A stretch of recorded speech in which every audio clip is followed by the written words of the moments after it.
Hello guys, हम advocate Dishank from Dishank law academy. आज हम पढ़ने जा रहे हैं आपका सेक्शन 384। 384 क्या बात करता है? 384 कहता है कि आपका जज साहब पिटीशन को देख के, मतलब जो आपने एप्लीकेशन अपील में बातें लिखी हैं और जजमेंट को देखकर, इस दोनों को देखकर अगर जज साहब को लगेगा कि नहीं, इस पे तो कोई ग्राउंड नहीं बनता, कि नो सफिशिएंट ग्राउंड, इसी बेस पे आपकी अपील को डिसमिस कर देंगे। पढ़ते हैं क्या लिखा है। If upon examining the petition, petition को, ठीक है, एक वन एंड यानी कि दोनों चीजों, copy of judgment receive under section 382 and 383, ठीक है। अगर 382 और 383 में अगर आपने कोई एप्लीकेशन लगाई है और उसके सिर्फ पिटीशन को देखकर और आपका जजमेंट को देखकर जस्ट आप डिसमिस कर सकते हैं। डिसमिस मतलब यानी खत्म कर सकते हैं। If there is a no sufficient ground, कोई अगर सफिशिएंट ग्राउंड नहीं बन रहा interfering, it made dismissal appeal summarily, इसे कहते हैं समरीली। अब समरीली क्यों कहा गया इसे? क्योंकि इसमें कोई भी आपका एविडेंस नहीं कंसिडर करा जाएगा। सिर्फ इन दो चीजों को पढ़कर, साथ में ये भी होना चाहिए कॉपी ऑफ जजमेंट जो ट्रायल कोर्ट ने पास करी थी, ठीक है, और आपका पिटीशन ऑफ अपील को देखकर जो आपने अपने ग्राउंड्स लिखे हैं, जो पूरा बातें लिखी हैं, उन दो चीजों को देखकर ही आपका डिसमिस कर सकते हैं। कौन से सेक्शनों में? 382 में या 383 में, या तो इसमें लगाई हो या इसमें लगाई हो। 382 क्या बात करता है आपका? 382 कहता है कि पिटीशन ऑफ अपील, अपील की आपने पिटीशन लगाई है, ठीक है। और 383 कहता है procedure one appellant in jail, जब अपीलेंट इन जेल है, अगर अपीलेंट जेल में है, ये पिटीशन की आपने लगाई है। अब कह रहे हैं यहाँ पर प्रोवाइडेड, प्रोवाइडेड मतलब यानी कि बट, परंतु, इन्हें डिसमिस करने से पहले परंतु क्या? No appeal present under section 382 shall be dismiss unless the appellant. अब देखो 382 में आपने लगाई है, तो इसमें बिना प्लीडर को सुने या उसके आपका प्लीडर एप्लीकेंट को सुने या उसके एडवोकेट को बिना सुना, जैसे मान लो मेरा क्लाइंट है, वो प्लीडर हुआ और मैं सॉरी मेरा क्लाइंट अपीलेंट हुआ, ठीक है, और वो प्लीडर हुआ। अब वो जेल में, उसको उसकी एप्लीकेशन लगनी है, तो जज साहब 382 में मैंने एप्लीकेशन लगा दी, ठीक है, तो उसकी डिसमिस नहीं कर सकते। क्यों नहीं डिसमिस कर सकते? क्योंकि वहां पर लिखा है कि आपका इन दोनों अगर जब तक इसे सुना नहीं जाएगा तब तक डिसमिस नहीं होगी। सिंपली सी बात है। अब ये कह रहा है, बी कह रहा है no appeal present under section 383, अगर एप्लीकेशन 383 में लगी है। 383 में कब? जब आपका एक्यूज जेल में होता है, जब आपका एक्यूज जेल में होता है, ठीक है, डिप्टी सुपरिटेंडेंट के थ्रू लगाते हैं, उसमें क्या कह रहा है?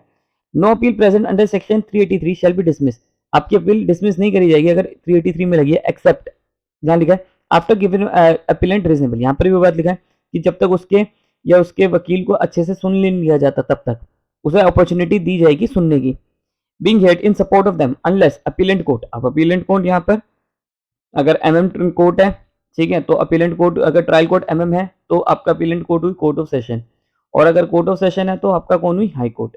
Consider the appeal is frivolous, अगर उन्होंने देखा कि जो आपकी जो अपील लगाई है आपने वो फ्रिवलेस है, बेकार है, सब कुछ है, ठीक है, टाइम वेस्ट करने के लिए लगाई है, ठीक है, involve inconvenience would be disappropriate circumstances, यानी कि आपने production of the accused in custody before the court would have involve inconvenience, मतलब यानी कि आपने टाइम वेस्ट करने के लिए लगाई है, तो आपकी वो डिसमिस कर देंगे, बट आपको सुनने का चांस दिया जाएगा, ठीक है।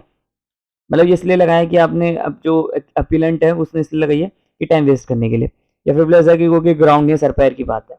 No appeal present under section 383 shall be dismissed summary until the period allowed preferring such appeal expired, मतलब आपकी अपील अगर 383 में लगी है तो जितना प्रेफरिंग टाइम दिया गया उसके बिना जब तक वो एक्सपायर नहीं हो जाता तब तक डिसमिस नहीं होगी। Before dismissing any appeal under this section the court में कॉल द रिकॉर्ड, अब यहाँ पर क्या है, आपका कोर्ट रिपोर्ट भी मंगवा सकती है ट्रायल कोर्ट से नीचे, यानी कि सिंपल सी बात है। इसमें क्या होता है कि आपका जैसे मान लो ये कोर्ट ऑफ सेशन है, कोर्ट ऑफ सेशन नीचे वाली कोर्ट MM को कोर्ट को कह सकता है कि आपने क्या TCR लेकर आओ, TCR मतलब TCR मंगवा लेगा, ट्रायल कोर्ट रिपोर्ट, मतलब ट्रायल कोर्ट ने क्या क्या लगाया पूरी केस की फाइल मंगवा लेगा। केस की फाइल कहाँ मंगवा लेगा? अपने पास मंगवा लेगा, ठीक है, तो ये भी पावर है। Where the